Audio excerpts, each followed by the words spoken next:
जून महीने में 12 दिन बंद रहेंगे बैंक। 1, 6, 7, 8, 11, 14 जून को बैंकों में अवकाश। इसके अलावा 15, 22, 27, 28, 29 और 30 जून को छुट्टी। बकरीद, रथ यात्रा, रविवार में बैंकों में कामकाज नहीं होंगे। स्थानीय पर्वों में बैंकों में कामकाज नहीं किए जाएंगे। दिल्ली में फिर फैलने लगा कोरोना, एडवाइजरी जारी की गई। कर्नाटक में 234 एक्टिव केस, 3 की हो गई मौत। मास्क और सोशल डिस्टेंसिंग की सख्त अपील की गई। ईपीएफओ 3 लॉन्च, पीएफ निकासी होगी आसान। अब पीएफ खाते से एटीएम यूपीआई के जरिए निकासी। ईपीएफओ सब्सक्राइबर्स को मिलेगा विशेष एटीएम कार्ड। पीएफ खाते को यूपीआई से लिंक करना होगा। कांग्रेस पार्टी ने 1971 युद्ध का जारी किया वीडियो। कांग्रेस ने कहा, कहानी 1971 के भारत पाकिस्तान युद्ध की कहानी है, भारतीय सेना के शौर्य और पराक्रम की। आयरन लेडी इंदिरा गांधी ने पाक के 2 टुकड़े किए थे। 1 जून से हुए बदलाव, आम लोगों पर पड़ेगा असर। 19 केजी कमर्शियल एलपीजी सिलेंडर अब 24 रुपए सस्ता। म्यूचुअल फंड्स में नया कट ऑफ टाइम लागू हुआ। कोटक महिंद्रा बैंक ने क्रेडिट कार्ड शुल्क बढ़ाया। फ्लिपकार्ट एक्सिस कार्ड ने मिंत्रा पर 7.5% कैशबैक। शामली और बलवा के बीच ट्रेन पलटने की साजिश। शरारती तत्वों ने रेलवे ट्रैक पर रखा लोहे का लंबा पाइप। करीब 12 फीट लंबे लोहे का पाइप रेलवे ट्रैक पर रखा गया। पाइप को रेलवे ट्रैक पर देखकर करीब 1 घंटे रुकी ट्रेन। जीआरपी, आरपीएफ और पुलिस के आला अफसर मौके पर पहुंचे। दिल्ली से सहारनपुर जा रही थी ट्रेन, यात्री हो गए परेशान। बलवा रेलवे स्टेशन से शामली के बीच रेलवे ट्रैक की घटना। लखनऊ यूनिवर्सिटी में एडमिशन की डेट बढ़ी। यूजी कोर्सेज में दाखिले की अंतिम तारीख बढ़ी। अंतिम तारीख 31 मई से बढ़कर 15 जून हुई। लखनऊ में अब्बास अंसारी की सजा पर राकेश त्रिपाठी का बयान। राकेश त्रिपाठी बोले, जो बोया पेड़ बबूल का तो आम कहां से होए। अब्बास को कर्मों का फल सजा के रूप में मिला। जनप्रतिनिधि कानून के तहत सदस्यता गई। कोर्ट ने पूरा ट्रायल करके सजा सुनाई है। संभल में कल की धाम पहुंची ममता कुलकर्णी का बयान। कल की धाम आने को मिला, ये मेरा सौभाग्य है। पिछले जन्म के अच्छे कर्मों से ये मौका मिला। मैं परशुराम के गोत्र से पैदा हुई हूँ। मेरे गोत्र से परशुराम का अवतार हुआ। मैं समाधि के दौरान कल की अवतार देखा है। ये कलयुग है, लेकिन अभी घोर कलयुग नहीं आया। मेरी इच्छा ज्यादा से ज्यादा लोगों को धर्म से जोड़ने की है। लखनऊ में कांग्रेस राज्यसभा सांसद प्रमोद तिवारी का बयान। प्रमोद तिवारी बोले, सीडीएस ने सब कुछ क्लियर कर दिया है। सरकार ऑपरेशन सिंदूर के नाम पर राजनीति कर रही है। प्रधानमंत्री को क्लियर करना चाहिए। ट्रंप ने 11वीं बार समझौते की बात कही है। आखिर समझौता किस बिना पर हुआ, बताया जाए। कोलकाता में गृह मंत्री अमित शाह की जनसभा। अमित शाह ने कहा, ममता दीदी, साल 2026 में बीजेपी आ रही है। ममता ने बंगाल को घुसपैठियों का केंद्र बनाया। बंगाल में हिंदुओं पर अत्याचार हुआ। बंगाल ने पूरे देश का मार्गदर्शन किया। बिना हिंसा चुनाव लड़े तो दीदी की जमानत जब्त हो जाएगी। बंगाल से हिंदुओं का पलायन रोकना है। आगरा में अहिल्याबाई होलकर की जयंती पर कार्यक्रम। सीएम योगी आदित्यनाथ का संबोधन। सीएम योगी ने कहा, ब्रज भूमि पर श्री कृष्ण का आशीर्वाद। मंदिरों को आक्रांताओं ने तोड़ा था। लोक माता ने महिला उत्थान के लिए काम किया। भारत की विरासत को बचाने का काम किया। काशी में विश्वनाथ कॉरिडोर बना।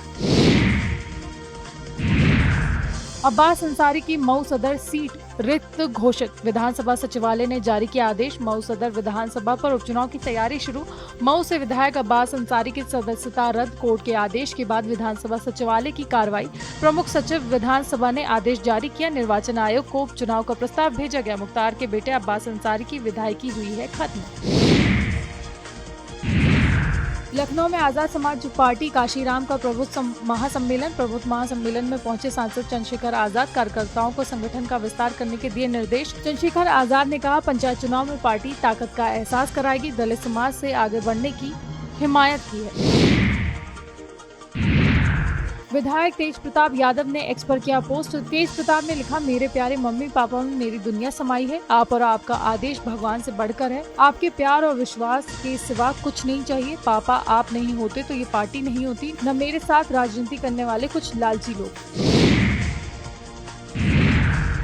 यूपी के नए डीजीपी को लेकर मायावती ने किया पोस्ट। मायावती ने लिखा, यूपी में सामंती आपराधिक तत्वों का वर्चस्व, प्रदेश में हिंसा, अन्याय, अत्याचार की कार्रवाई से साबित है ये कानून का राज नहीं है। साबित होता है कि कानून का राज सही से नहीं चल रहा। ऐसे में यूपी पुलिस के नए प्रमुख के सामने चैलेंज है। अपराध नियंत्रण, कानून राज स्थापित करना चैलेंज है। सर्व समाज के लोगों को राहत पहुंचाना बड़ी चुनौती है। उत्तराखंड में 10 जून को पहुंचेगा मॉनसून, मौसम विभाग ने दी बड़ी जानकारी। मौसम विभाग ने कहा 5 दिन पहले आएगा मॉनसून। इस साल 6% ज्यादा बारिश होने की संभावना। बेंगलोर में कांग्रेस अध्यक्ष मल्लिकार्जुन खड़गे ने कहा, जब राष्ट्र के मामलों की बात आती है तो एकता होनी चाहिए। हमें अपने विरोधियों को हराने पर ध्यान केंद्रित करना चाहिए। जब राष्ट्रीय सुरक्षा के मामले आते हैं तो देश भर के सभी नेताओं को चुप रहना चाहिए। इस बारे में बोलने से पहले ये समझना बेहतर है कि क्या हुआ है। प्रतिनिधिमंडल की रिपोर्ट आने से पहले चुनाव प्रचार नहीं होना चाहिए। प्रधानमंत्री मोदी को चुनावी भाषण देने से भी बचना चाहिए। केंद्रीय मंत्री चिराग पासवान के बिहार विधानसभा चुनाव लड़ने की संभावना पर जन स्वराज पार्टी के संस्थापक प्रशांत किशोर ने कहा, चिराग पासवान एनडीए का हिस्सा हैं और हर व्यक्ति चुनाव लड़ने के लिए स्वतंत्र है। यदि चिराग पासवान चुनाव लड़ते हैं तो बिहार के लिए अच्छी बात है। चिराग पासवान यदि बिहार विधानसभा की राजनीति में सक्रिय होते हैं तो ये और भी अच्छा है। कोलकाता पुलिस द्वारा लॉ की छात्रा की गिरफ्तारी पर भाजपा सांसद कंगना रनौत ने कहा, कानून व्यवस्था के नाम पर किसी को भी परेशान करना ये सही नहीं है। जब किसी ने अभद्र भाषा के प्रयोग को लेकर माफी मांग ली है और पोस्ट भी डिलीट कर दिया है तो किसी को जेल में डाल देना, उसको जेल में रखना, उसको सताना, उसका पूरा करियर कैरेक्टर खराब कर देना, ये बहुत ही ज्यादा गलत है। प्रयागराज में उत्तर प्रदेश के उप मुख्यमंत्री केशव प्रसाद मौर्य ने कहा, कांग्रेस का हाथ पाकिस्तान के साथ है। सर्जिकल स्ट्राइक से लेकर ऑपरेशन सिंदूर तक लगातार ऐसी बयानबाजी कांग्रेस के नेता राहुल गांधी, कांग्रेस अध्यक्ष मल्लिकार्जुन खड़गे कर रहे हैं और ये देश के लोगों की भावनाओं को चोट पहुंचाते हैं और ये सेना के मनोबल को गिराने वाली भाषा है। हमारी सरकार और सेना का संकल्प है कि ऑपरेशन सिंदूर अभी खत्म नहीं हुआ है। दिल्ली में कांग्रेस नेता जयराम रमेश ने कहा, सीडीएस चौहान ने सिंगापुर में जो बातें बोली हैं, हम चाहते हैं कि रक्षा मंत्री यही बात सर्वदलीय बैठक में बोले। हम चाहते हैं कि यही बात प्रधानमंत्री लोकसभा और राज्यसभा में बोले। ऑपरेशन सिंदूर में पहले 2 दिन क्या हुआ, उससे हमें क्या सबक सीखा, इसकी जानकारी हमें सिंगापुर से मिलती है। हम मानकर चलते हैं कि इसका विश्लेषण और गहरा अध्ययन होगा। भाजपा द्वारा घर घर सिंदूर वितरण कार्यक्रम पर सपा सांसद अवधेश प्रसाद ने कहा कि ये हमारे देश की महिलाओं का घोर अपमान है। हिंदू धर्म में, सनातन धर्म में ये मान्यता है कि महिला का पति ही सिंदूर देने का हकदार है। दूसरा व्यक्ति अगर सिंदूर देता है तो इसे घोर अपमान माना जाता है। हमने कई जगहों से सुना है कि इसका विरोध हो रहा है। भाजपा द्वारा जो सिंदूर वितरण का कार्यक्रम किया जा रहा है ये हमारी परंपरा का अपमान है। अगर इन्हें बांटना है तो देश में नौकरी बांटे। रायबरेली में वंदे भारत एक्सप्रेस पर पत्थरबाजी, अज्ञात युवकों द्वारा की गई पत्थरबाजी। गोरखपुर से प्रयागराज जा रही ट्रेन में पत्थर फेंके गए। पत्थरबाजी से ट्रेन का ग्लास टूटा, एक यात्री घायल। यात्रियों ने सोशल मीडिया पर वीडियो बनाकर किया वायरल। वीडियो वायरल के बाद आरपीएफ और जीआरपी में मचा हड़कंप। वायरल वीडियो के आधार पर पुलिस जांच में जुटी। ऊंचाहार कोतवाली क्षेत्र की बताई जा रही घटना। भारत के स्टार बल्लेबाज रिंकू सिंह करने जा रहे शादी। मछली शहर सांसद प्रिया सरोज से रिंकू करने जा रहे शादी। रिंकू सिंह प्रिया सरोज शादी के बंधन में बंधने जा रहे हैं। रिंग सेरेमनी 8 जून को लखनऊ के एक होटल में होगी। शादी 18 नवंबर को वाराणसी के होटल ताज में तय हुई। प्रिया सरोज के पिता तूफानी सरोज के करीबी सूत्रों ने दी जानकारी।